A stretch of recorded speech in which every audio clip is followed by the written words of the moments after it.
శ్రీనివాస్ అండి, Vizag. Srinivas, sir good evening sir.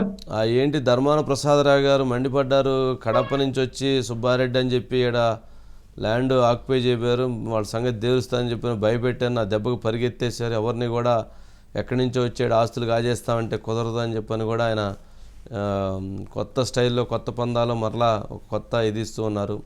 మరి 4 సంవత్సరాల 11 నెలల పాటు ఉత్తరాంధ్రలో జరుగుతున్న అరాచకాలన్నీ మరి ఎందుకు ఆయన మాట్లాడలేదు, ఇప్పుడే ఎందుకు మాట్లాడాడు, ఇప్పుడే అక్కడ ఉన్నటువంటి భూముల మీద ధర్మాన వారికి ఎందుకు అంత ధర్మాను ప్రేమ పుట్టింది ఏంటి, ఒకసారి బయట ప్లే చేయండి, ఇంకా బాగుంటుంది. ధర్మాన వారి బయట ప్లే చేయండి. 1 సెకండ్. ఆయన ఎందుకు ఒకసారిగా ఇదయ్యాడు, మరి అసలు ఎవరు వస్తారో చూస్తానంటున్నాడు. నిన్న వాలంటీర్ల మీద ఏమైనా కానీ వయసు పెరిగిన తర్వాత రాజకీయాలు కొద్దిగా దూరంగా ఉంటాం మంచిదేమోనండి. బయట ప్లే చేయండి.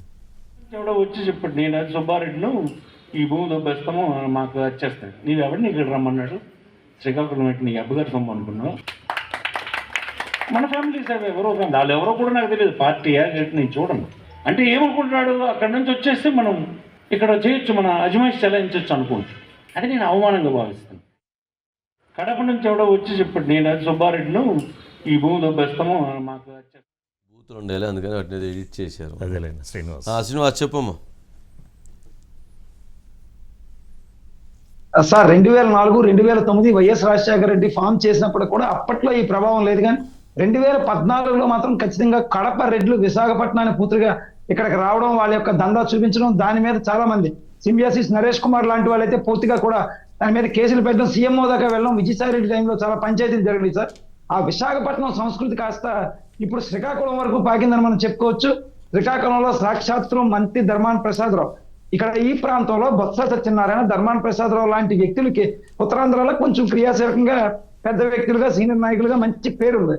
అయితే ఈ 4 సంవత్సరాల 11 నెలలు సుమారు మాట్లాడలేని ధర్మాన ప్రసాదరావు ఈ రోజు ఖచ్చితంగా మీడియా ముందుకు వచ్చి, అంటే వాళ్ళ అంతర్గత సమావేశం ఏర్పాటు చేసుకున్నారు, కార్యకర్తలతో బహిరంగానే చెప్పారు, ఎవడో సుబ్బారెడ్డి వచ్చాడు, ఈ భూమి నాది అన్నాడు, తంతానని చెప్పాను, ఇక్కడికి వచ్చే ఇలాంటి వేషాలు వేస్తే కుదరదని చెప్పాను.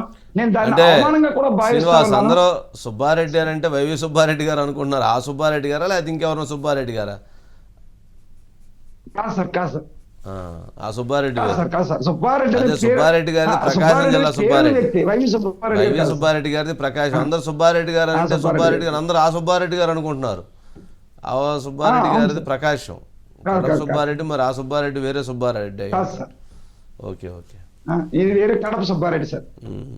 దాన్ని చాలా అవమానంగా కూడా భావిస్తున్నానని చెప్పడం, ఆ ప్రాంత ప్రజలను అలర్ట్ చేయడం. అయితే ఇక్కడ ఒక విషయం సార్, ఎన్నికలు సమీపిస్తున్న ఈ తరుణంలో అలాంటి పెద్ద వ్యక్తులు అక్కడ జరుగుతున్న అన్యాయం మీద మాట్లాడకపోతే రానున్న ఎలక్షన్ లో ఖచ్చితంగా దాని యొక్క ప్రభావం వైసీపీ మీద కూడా పడుతుంది. కాబట్టి స్థానిక నాయకుల నుంచి కూడా పూర్తిగా వాళ్ళకి సమాచారం అందరూ స్థానిక నాయకులు ఆయన విషయాన్ని చెప్పడం, దాంతో ఆయన పూర్తిగా కూడా ఆ బహిరంగ సభలోనే వాళ్ళందరికీ భరోసా కల్పించడం. ఈ టోటల్ ఎపిసోడ్ చూస్తే కనుక ఎన్నికలు సమీపిస్తున్న ఈ తరుణంలో ఆయన గొంతు ఇప్పారని కూడా మనం భావించవచ్చు సార్. సూపర్, బాగా ఇప్పారు, బాగా మాట్లాడారు.